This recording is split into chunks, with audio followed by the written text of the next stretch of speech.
네, 안녕하세요. 네, 체육사 임란희 교수입니다.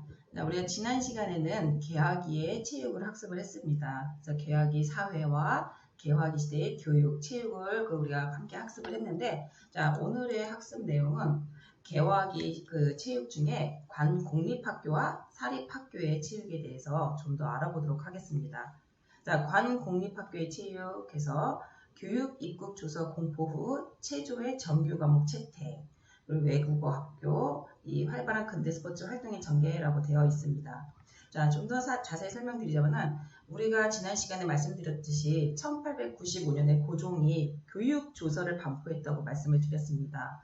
그래서 그 속에는 체육을 강조하는 내용이 담겨져 있는데 고종은 덕양, 체양, 지양 이것에 힘쓸 것을 명백히 제시를 했습니다. 따라서 이 교육 조서가 발표된 이후에 체육은 소학교 및 고등학교의 정식 과목으로 채택이 되었습니다. 그래서 소학교에서는 1896년 소학교 규칙 대강이 발표가 되었고 그 제1조에는 아동의 신체 발달을 강하여 기초 생활에 필요한 지식과 기능을 가르친다라고 규정을 하였고 또한 체조는 신체의 성장을 균제 건강케 하며 건강을 쾌활 강의하게 하고 겸하여 규율을 지키는 습관을 기르는 요지로 함이라고 규정을 하면서 체육의 신동적, 정의적 목표의 개념을 함축하고 내비쳤습니다. 그렇지만 이때 당시의 시대적 상황이 그러하듯이 역시 시설과 지도자의 부족 등으로 제대로 된 체육 수업이 원활하게 실시되지는 못했습니다. 그래도 근대 스포츠 활동이 가장 활발하게 전개되었던 곳은 또 외국어 학교였는데, 이 관립 외국어 대학에서 이제 체조가 정식 과목으로 채택이 되지는 않았어요. 그렇지만 이 병식 체조와 기계 체조를 통해서 신체 단련을 하게 했고, 일부 서구 스포츠 문화가 많이 소개가 되게 됩니다. 이 외국 학교를 통해서. 그렇지만 이 사립학교와 육군 선영학교 등에서 체육 실시가 됐는데 전체적으로 볼 때 적절한 교재나 완전한 교육 내용이 갖춰지지 못한 상태였습니다. 그러다 보니까 또 체육 지도자도 부족했고 그다음에 군인 출신들이 과외 시간을 통해서 유희와 보통 체조, 그다음에 병식 체조 등을 가르치는 게 고작 그 정도의 수준이라고 볼 수가 있습니다.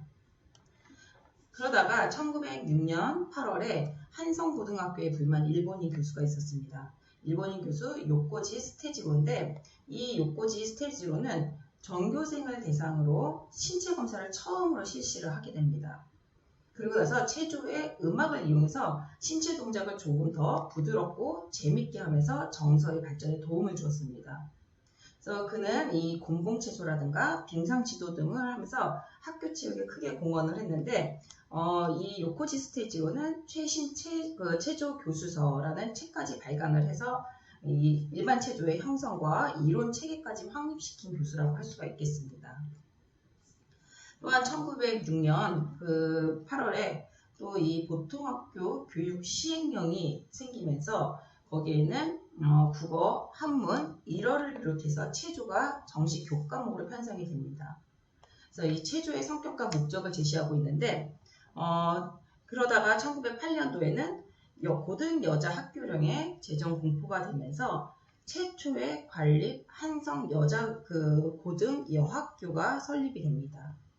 그래서 본과와 예과 교육과정에 이때 체조가 편성이 되는데 이 체조의 개념과 목적을 신체적 건강, 그다음에 정서적 발달, 협동하는 습관 이러한 내용을 명시하고 그다음에 1909년에는 이게 개정이 되면서 신체의 고른 발육과 인첩성, 체조 이런 것들의 효과에 대해서 크게 강조를 하게 됩니다. 이후에 이 한성 여장고등학교는 한성학교로 이름 명칭이 변경되면서 이 설립 목적 또한 보통학교 교사의 양성을 하기 시작을 합니다. 그래서 여기에 교육과정 속에는 예과, 본과의 체조가 편성되면서 점차 근대 체육의 본격적인 궤도를 향해서 변해가는 모습을 보여줬다고 볼 수가 있겠습니다. 다음으로 이 사립학교의 체육입니다. 국권회복운동의 일환으로 민족정신의 고취와 체력단련, 민족주의적 국방체육의 성격이라고 제시가 되어 있죠. 1905년 한일 병합 이후에 민족의 생존을 걱정하던 많은 선각자와 민족 지도자들이 학교를 설립하면서 교육 구국 운동을 펼치기 시작했습니다. 그래서 이러한 과정에서 많은 사립학교들이 건립이 되었는데, 이렇게 이 민간인들에 의해서 설립된 사립학교는 기울어져가는 그때 당시 이제 국운을 바로잡고 국난 극복을 위해서 새로운 학문을 적극적으로 받아들이는 것이 주된 설립 목적이 됩니다. 그래서 흥화학교, 그래서 민영환이라는 사람이 그때 당시에 설립을 했고, 낙연의수, 서광세, 이광종이라는 그 학자가 설립을 했습니다. 그리고 도산 안창호 선생이 고향에 설립한 대성학교, 그리고 이승훈 선생님이 설립한 오삼학교, 이러한 학교들이 대표적인 사립학교라고 볼 수가 있습니다.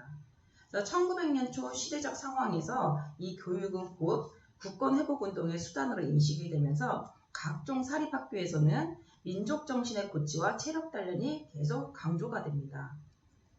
그리고 덕육, 체육, 지육을 강조하는 분위기 속에서 이 체육도 중요한 교과목 중에 하나로 자리매김을 하면서 그 체육이 점차 활성화되고 있었는데, 그렇지만 이때도 마찬가지로 시대적 상황으로 인해서 이 체육은 군사교육의 성격을 좀 더 띠면서 실시를 하였고, 대성학교에서는 이 체조가 군대식으로 실시가 되었습니다.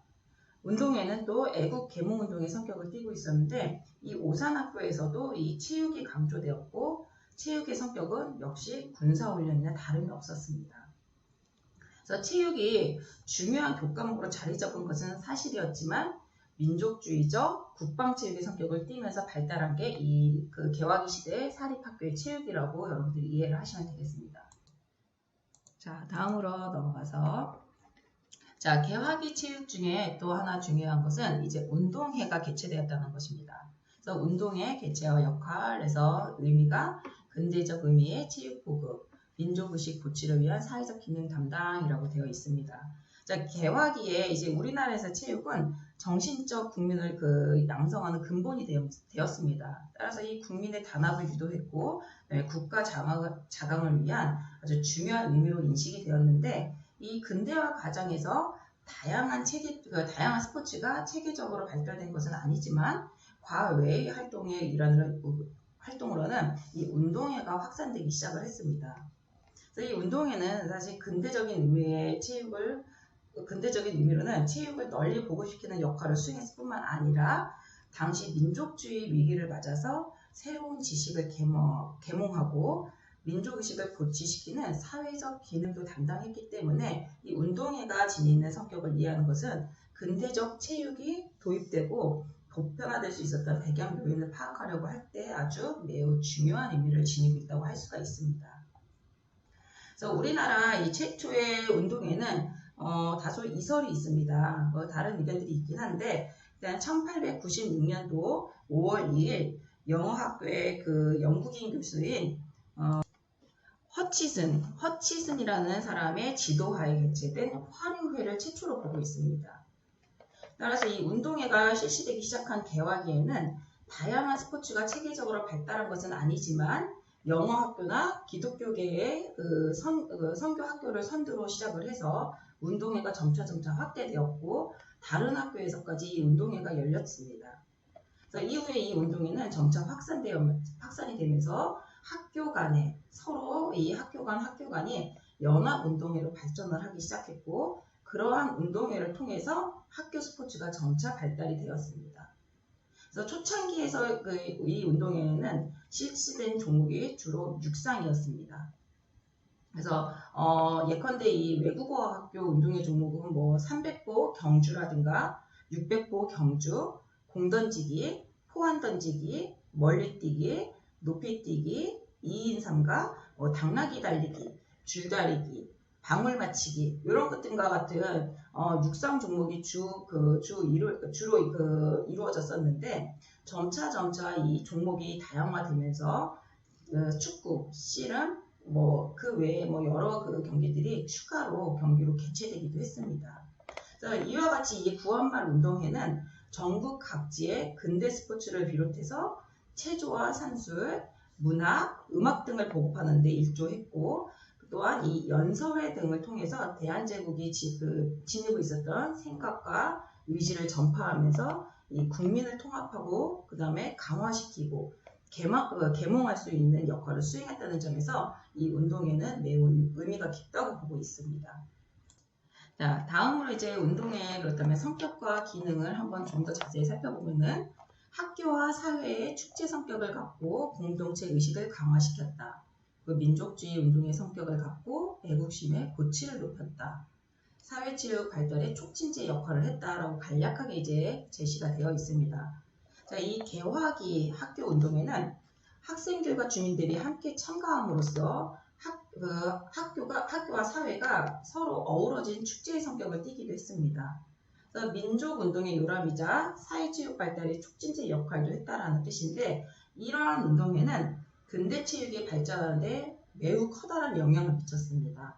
그래서 개화기의 화두였던 신분철폐라든가 남녀평등 이런 것과 같은 사회적 변화를 또 엿볼 수가 있었는데 운동에는 또 학생대항, 혹은 마을대항 이렇게 이 단체전을 중심으로 이루어졌기 때문에 공동체 의식을 강화시키는 역할도 함께 했었고 축제 형태의 운동의 분위기는 주민들의 연대감을 강화시키는 역할까지 하게 됩니다. 그리고 이 운동회에서 애국가를 또 부르기 시작합니다. 그래서 애국가를 불렀고 지도적 위치에 있던 인사들의 축사나 기타 연설을 운동회를 통해서 실시하면서 민족의식을 또 불러 넣어줬고 이 운동장은 곧 자주 독립의 의지를 강화시키는 장으로 활용이 되었습니다. 이와 같은 의례를 통해서 이 민족주의의 운동의 성격을 갖고 애국심을 고취시키는 역할을 했다는 게 이 운동회의 큰 역할이라고 볼 수가 있습니다. 또한 이 운동회는 국민 스포츠 사회화에 영향을 미쳐서 사회체육의 발달을 촉진하는 역할을 합니다. 이 사회체육이라는 게 뭡니까? 남녀노소 누구나 평등하게 다 운동을 할 수 있고 체육에 참가할 수 있다는 것입니다. 그래서 그러한 의미에서 이 학교 체육과는 구분이 되는데 이 운동회를 통해서 사회체육의 발달이 촉진제 역할을 했다고 볼 수가 있는데 이 초기의 운동회는 비록 학교 중심으로 열렸지만 지역 주민들도 함께 참가했기 때문에 이 학교라는 그 제도적인 틀을 벗어나서 일반 사회인들에게도 체육을 보급할 수 있는 계기가 됨으로써 이 사회인들이 체육에 대한 의식의 변화를 촉진시켜서 사회체육의 발달에 기여할 수가 있었습니다.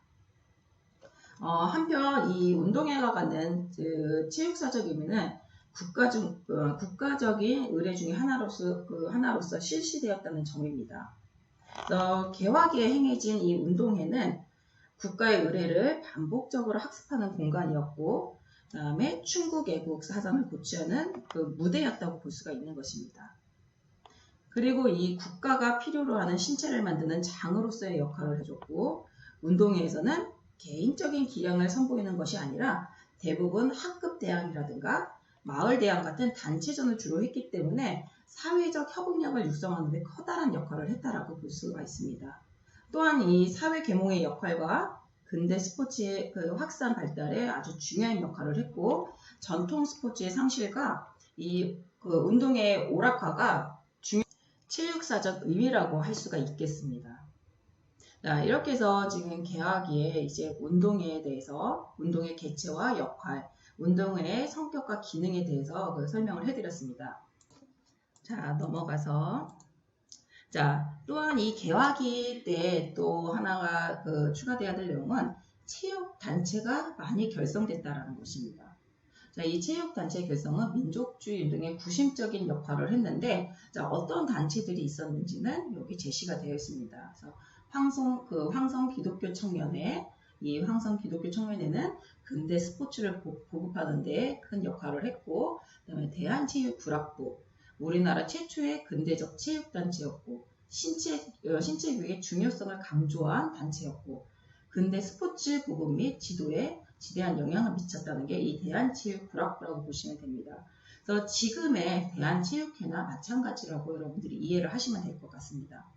자, 그 외에도 기타 단체로는 대한국민체육회, 대동체육구락부, 회동구락부, 무도기계체육부, 소년광창체육회 등이 있었는데 여러분들이 이 체육단체는 개화기 때 새로 체육단체가 이러한 많은 단체들이 결성됐구나 정도로 여러분들이 이해해 주시면 될 것 같습니다.